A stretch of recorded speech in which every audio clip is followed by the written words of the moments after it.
Welcome to the Learning Pines YouTube. We hope this video helps. Start by locating the right side power button on your Pixel 6. Press and hold the power button for about 2 seconds to open the power menu. Wait for the screen options to appear and do not release too quickly.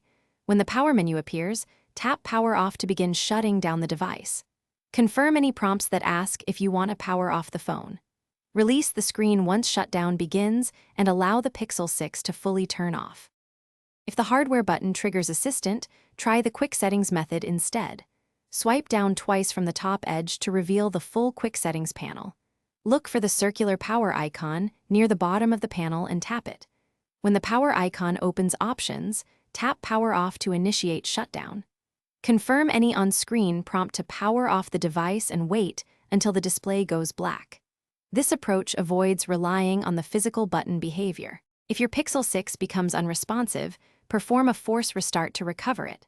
Press and hold the power button for 30 seconds until the screen turns off and the device restarts. If that does not work, press and hold power and volume up together for about 10 seconds to force a reboot. Release the buttons when you see the Google logo or when the screen changes. Use force restart only when normal shutdown methods fail or the phone does not respond at all. Thanks for watching. Consider subscribing if we helped you.